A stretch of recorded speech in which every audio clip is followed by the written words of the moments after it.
Hello guys, അപ്പോൾ ഞാൻ ഇന്നത്തെ വീഡിയോയിൽ നിങ്ങൾക്ക് ബ്രൂസിയെ പോലത്തെ അല്ലെങ്കിൽ ഫൈറ്ററിനെ പോലെയുള്ള നല്ല റോക്ക് ആയിട്ടുള്ള ഇടിച്ചാലും വേദനിക്കാത്ത ഒരു ആപ്സിന്റെ വർക്കൗട്ടാണ് ഞാൻ കാണിക്കാൻ പോകുന്നത്. നമ്മുടെ ആപ്സ് നല്ല ടൈറ്റ് ആയിരിക്കും.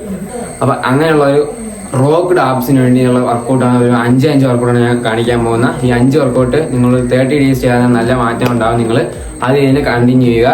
അപ്പോൾ നമുക്ക് നേരെ വീഡിയോയ്ക്ക് പോകും. ഗായ്സ്, ഇടിച്ച വേദനയ്ക്ക് ഇടിയുടെ വേദന അളവ് കുറയും. ഓക്കെ, ഫസ്റ്റ് വർക്കൗട്ട് എന്ന് പറയുമ്പോൾ ഇതുപോലെ ബൈസൈക്കിൾ ക്രഞ്ചസ് ആണ് ചെയ്യാനുള്ള. എല്ലാ വർക്കൗട്ടും നിങ്ങൾ 2 സെറ്റ് ചെയ്താൽ മതി, പക്ഷേ അത് ഫെയിലിയർ വരെ ചെയ്യണം.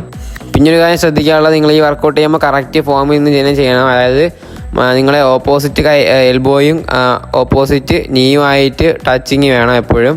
അപ്പോൾ സെക്കൻഡ് വർക്കൗട്ടായിട്ട് ഇതാണ് ചെയ്യുന്നത്. പേര് എനിക്ക് കറക്റ്റായിട്ട് അറിയില്ല.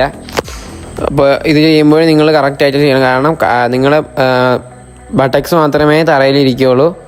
ബാക്കി നിങ്ങളെ ഹാൻഡിനും ലെഗിനും ഒരേ സമയത്ത് മൂവ്മെൻറ്റ് വരുന്നതാണ്. ഇത് ഏറ്റവും നമ്മളെ ഫുൾ ആപ്സ് ഫുള്ളായിട്ടാണ് ഇത് എൻഗേജ് ആവുന്നത്. അപ്പോൾ ഗൈസ്, ഇതും സെയിം കഴിഞ്ഞാൽ 2 സെറ്റ് ഫെയിലിയർ. അപ്പോൾ ഗൈസ്, മൂന്നാമത്തെ വർക്കൗട്ടായി നമ്മൾ ചെയ്യാൻ പോകുന്ന റഷ്യൻ ട്വിസ്റ്റാണ്. അപ്പോൾ ഇതും കറക്റ്റായി നമ്മൾ എണീക്കണം. നമ്മൾ കറക്റ്റായിട്ട് കിടന്നിട്ട് നേരെ എണീക്കുക, ദെൻ 2 സൈഡിലേക്കും ട്വിസ്റ്റ് ചെയ്യുക, ദെൻ വീണ്ടും കിടക്കുക. ഇതാണ് വർക്കൗട്ട്. ഇതിലും നമ്മുടെ അപ്പർ ആപ്സും സൈഡ് ആപ്സുമാണ് എൻഗേജ് ആവുന്നത്, ലോവർ ആപ്സ് എൻഗേജ് ആവുന്നില്ല. അപ്പോൾ ഈ വർക്കൗട്ടും നിങ്ങൾ 2 സെറ്റ് ഫെയിലിയർ വരെ ചെയ്യണം. എല്ലാ വർക്കൗട്ടും അങ്ങനെയാണ് ചെയ്യാനുള്ള. ഇത് ഞാൻ 3 സെറ്റ് ചെയ്യാത്തതിൻ്റെ കാരണം ഇത് നിങ്ങൾ ഫെയിലിയർ വരെ നിങ്ങൾ ചെയ്യുന്നുണ്ട്, അതുകൊണ്ട് അതിൻ്റെ ആവശ്യമില്ല. ബോയ്സ്, നെക്സ്റ്റ് വർക്കൗട്ടായി നമ്മൾ ലെഗ് റൈസ് ആണ് ചെയ്യാൻ പോകുന്നത്. ഇത് നമ്മൾ നേരെ കിടക്കുക, ദെൻ കൈ തറയായിട്ട് തന്നെ പ്ലേസ് ചെയ്യുക. ഇത് നമ്മുടെ കാല് മാത്രം മുകളിലേക്കും താഴേക്കും കൺട്രോൾ ചെയ്ത് ഇതാക്കുക.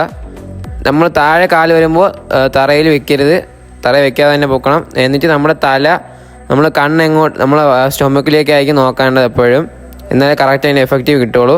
ഇനി കാല് പൊക്കുമ്പോൾ ബ്രീത്ത് എടുക്കുക, ദെൻ കാല് താക്കുമ്പോൾ ബ്രീത്ത് വിടുക. അതാണ് നിങ്ങൾ ഇതിനകത്ത് മൂവ്മെൻറ്റ് ചെയ്യാനുള്ള. ഇത് ഇത്രയും കറക്റ്റായിട്ട് ഈ പെർഫോം ചെയ്താലേ ഈ ഒരു വർക്കൗട്ടിന് കറക്റ്റ് ഫോം നമുക്ക് കിട്ടുകയുള്ളൂ. ഇനി നമ്മൾ ലാസ്റ്റ് ഫൈനലായിട്ട് ഏറ്റവും എഫക്റ്റീവ് ആയിട്ടുള്ള നല്ലൊരു ഫൈറ്ററിന് വേണ്ട ഏറ്റവും ഇമ്പോർട്ടൻ്റ് ആയിട്ടുള്ളൊരു വർക്കൗട്ടാണ് പ്ലാങ്ക് എന്ന് പറയുന്നത്. ഇത് നിങ്ങൾ ഒരു മാക്സിമം നിങ്ങൾക്ക് എത്ര ടൈം നിൽക്കാൻ പറ്റുമോ അത്രയും ടൈം 2-3 സെറ്റ് നിങ്ങൾക്ക് ഇത് ചെയ്യാവുന്നതാണ്. കാരണം പ്ലാങ്കിലാണ് നമ്മൾ ബെസ്റ്റ് വർക്കൗട്ടായിട്ട് ഞാൻ സജസ്റ്റ് ചെയ്യുന്നത്. ഒരു ഫൈറ്ററിന് ഏറ്റവും വേണ്ടത് ആ ഒരു പ്ലാങ്കിൻ്റെ ടൈം സെഷനാണ്. അപ്പോൾ നിങ്ങൾ പ്ലാങ്ക് എല്ലാവരും മസ്റ്റായി ചെയ്യണം. എന്ന് വെച്ച് ബാക്കി ചെയ്യേണ്ടെന്നല്ല, നിങ്ങൾ പ്ലാങ്കാണ് ഒരു ഫൈറ്ററിന് ഏറ്റവും നല്ലൊരു വർക്കൗട്ട് പ്ലാങ്കാണ്. അപ്പോൾ ഗൈസ്, ലാസ്റ്റ് കഴിഞ്ഞാൽ ഓപ്ഷണൽ വർക്കൗട്ടാണ് പറയാൻ പോകുന്നത്. ഇതെന്ന് പറയുമ്പോൾ നമ്മൾ ഒരു പുള്ളപ്പ് ബാറോ അങ്ങനെ എന്തെങ്കിലും നിന്നിട്ട് നമ്മൾ ലെഗ് താഴെ റൈസ് ചെയ്താണെങ്കിൽ നമ്മൾ ലോവർ ആപ്സിനുള്ള വർക്കൗട്ടാണ്. ഇതിൽ കൂടുതൽ നമ്മളെ ബോഡി എൻഗേജ് ആവുന്നത്. അപ്പോൾ നിങ്ങൾക്കിത് പറ്റുന്നവരാണെങ്കിൽ ഇത് ചെയ്യുക. ഇത് നല്ല എഫക്റ്റീവ് വർക്കൗട്ടാണ്. ഇല്ലാത്തവർ ബാക്കിയുള്ള 5 ചെയ്താൽ മതിയാകും. അതാണ് ഞാൻ ഇത് ഓപ്ഷണൽ വർക്കൗട്ടായിട്ട് പറഞ്ഞത്. പക്ഷേ ഇത് ഏറ്റവും നല്ല എഫക്റ്റീവ് ആയിട്ടുള്ള ഒരു ആപ്സ് വർക്കൗട്ട് കൂടിയാണ്. അപ്പോൾ ഇതുപോലത്തെ കൂടുതൽ വീഡിയോസ് നിങ്ങൾ ചാനൽ സബ് ചെയ്ത് വെച്ചേക്കുക.